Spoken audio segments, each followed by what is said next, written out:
एक शख्स जिसने अपनी मेहनत और लगन के बल पर दुनिया में अपना नाम बनाया, जिसने दुनिया के बैंकिंग सेक्टर को समझा और फिर देश में एक ऐसे बैंक की शुरुआत की जिसने सफलता के नए आयाम गढ़ दिए।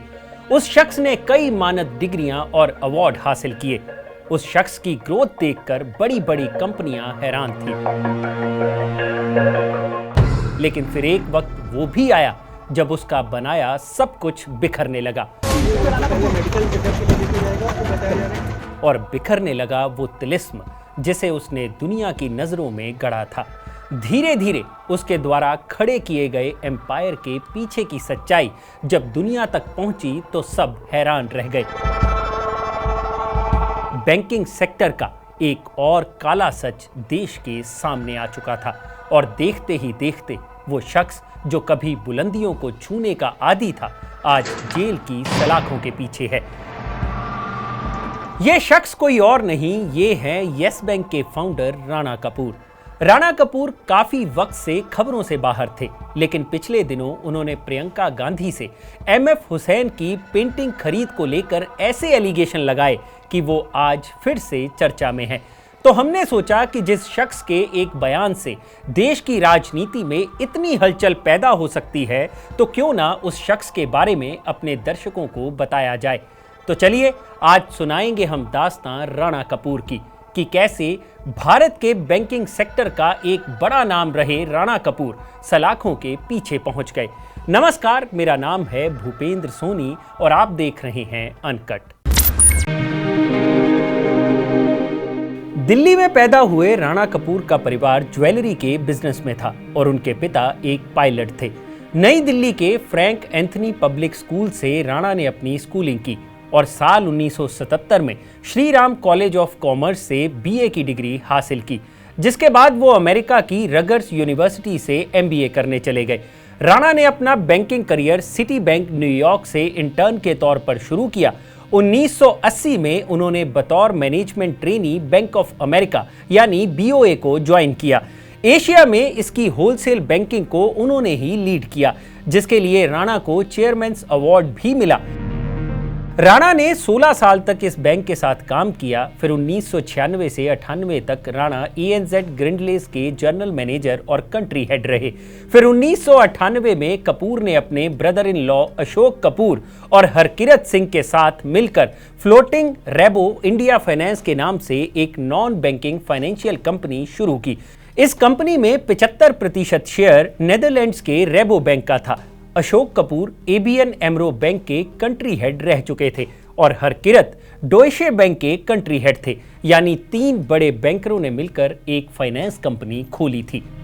हरकिरत सिंह ने इकोनॉमिक टाइम्स को दिए एक इंटरव्यू में कहा था कि राणा कपूर को उन्होंने अशोक कपूर के कहने पर ही अपना पार्टनर बनाया था। खैर, राणा कपूर की जिंदगी में बड़ा मोड़ आया साल 2003 में। 2003 में reserve bank of India banking sector से जुड़े प्रोफेशनल्स को बैंकिंग लाइसेंस देने पर विचार कर रहा था। राणा कपूर और उनके पार्टनर्स ने इस लाइसेंस के लिए ट्राई किया और इस तरह साल 2004 में आरबीआई के अप्रूवल से भारत में एक और बैंक खुला, जिसका नाम रखा गया येस बैंक। हालांकि हरकिरत सिंह ने 1 साल के अंदर ही येस बैंक छोड़ दिया। उनका आरोप था कि राणा और अशोक दोनों उनके खिलाफ एक टीम की तरह काम कर रहे हैं। खैर, 2005 में येस बैंक ने अपना आईपीओ लॉन्च किया और उसके एक शेयर की कीमत 45 रुपए लगी और येस बैंक ने इस तरह 345 करोड़ रुपए इकट्ठे किए। बैंक के आगे अब चैलेंज था अपना बिजनेस आगे बढ़ाने का। राणा कपूर और अशोक दोनों ये जानते थे कि पब्लिक सेक्टर बैंक्स की मार्केट अब धीरे धीरे कम होनी शुरू हो चुकी थी और रिटेल बैंकिंग का एक नया ट्रेंड शुरू हो गया था।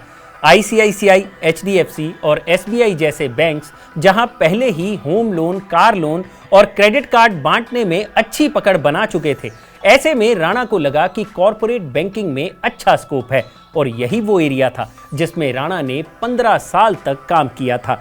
यानी येस बैंक ने अपनी इस स्ट्रेटेजी के तहत कॉर्पोरेट घरानों को लोन बांटने शुरू किए। येस बैंक ने ग्रो करना शुरू ही किया था कि 2008 में राणा को एक तगड़ा झटका लगा।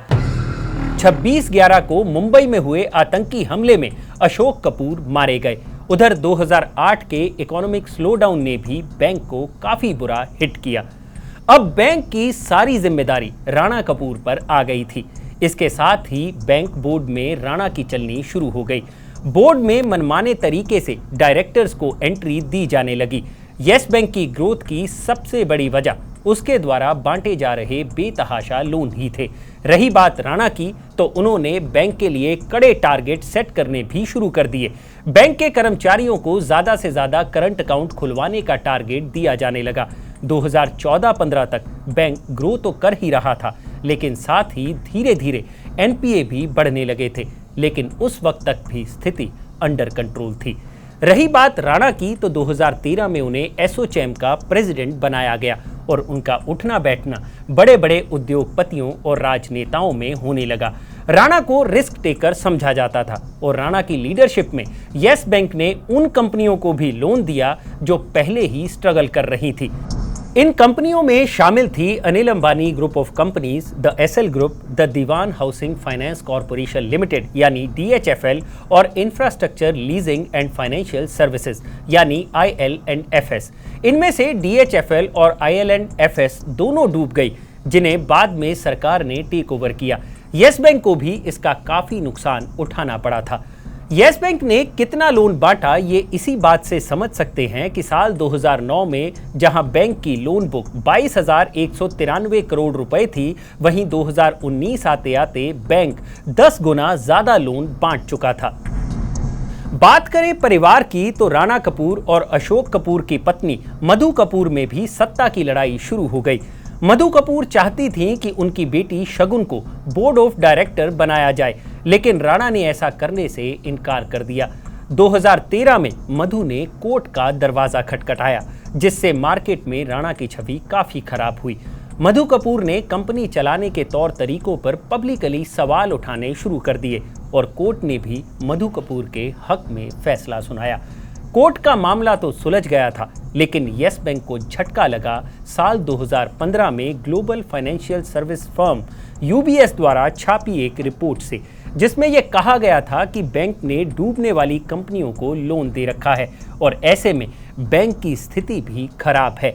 इस रिपोर्ट ने येस बैंक की छवि को काफी नुकसान पहुंचाया। बची कुची कसर 2015-16 में RBI द्वारा येस बैंक के एसेट क्वालिटी रिव्यू के नतीजों ने पूरी कर दी, जिससे पता चला कि कैसे बैंक अपने एनपीए को छुपा रहा था।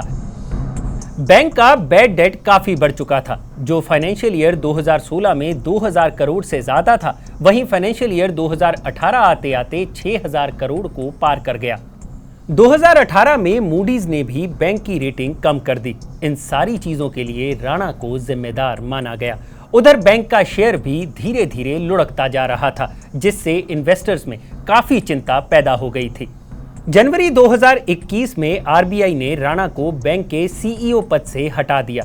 सितंबर 2019 आते आते बैंक की हालत और खराब हो गई, क्योंकि अब बैंक का NPA और बढ़ने लगा था और ये 17,000 करोड़ को पार कर चुका था, जिसके बाद RBI ने येस बैंक के विथड्रॉल्स पर लिमिट भी सेट कर दी, यानी बैंक RBI के डायरेक्ट कंट्रोल में चला गया। अब आते हैं उन वजहों पर जिसके चलते राणा कपूर को ED द्वारा गिरफ्तार किया गया। ED द्वारा फाइल की गई चार्जशीट के मुताबिक राणा कपूर पर मनी लॉन्ड्रिंग का केस दर्ज किया गया, जिसके मुताबिक कपूर ने DHFL को 3,700 करोड़ का लोन देने के बदले 600 करोड़ रुपए का फायदा लिया। यह फायदा मिला कैसे? राणा कपूर की 3 लड़कियां हैं, राधा, राखी और रोशनी। एक कंपनी है do it urban ventures private limited यानी DUVPL। ये तीनों लड़कियां इस कंपनी की डायरेक्टर हैं। येस बैंक ने DHFL को 3,700 करोड़ रुपए का लोन दिया और DHFL के प्रमोटर कपिल वाधवान ने बिल्डर लोन की आड़ में राणा कपूर और उनके परिवार के सदस्यों को 600 करोड़ रुपए की रिश्वत का भुगतान किया, जो इसी कंपनी के जरिए हुआ था। इसके अलावा और भी ऐसे लोन की जांच चल रही है जो राणा कपूर के CEO रहते दिए गए, जिनमें से 20,000 करोड़ के लोन NPA हो चुके हैं। ED का कहना है ये जितने भी लोन बांटे गए थे, इनमें ना तो नियम कायदों का कोई ख्याल रखा गया और कुछ में कोई ना कोई फायदा लिया गया, जिसके चलते मार्च 2020 में राणा कपूर को ED द्वारा गिरफ्तार कर लिया गया।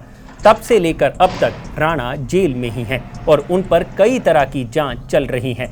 रही बात प्रियंका गांधी से खरीदी पेंटिंग के एलिगेशन की, तो उस पर भी हमने विस्तार से वीडियो बनाया है, जिसका लिंक डिस्क्रिप्शन में है। तो ये थी एक स्मार्ट बैंकर की कहानी, जिसने अपने हुनर के दम पर बुलंदियों को छुआ और आज अपने गलत फैसलों के चलते जेल की हवा खा रहा है। अगर आपको ये वीडियो पसंद आया हो तो इसे लाइक और शेयर जरूर करें और जानकारी से भरे ऐसे ही और वीडियोस देखने के लिए सब्सक्राइब करें हमारा चैनल अनकट।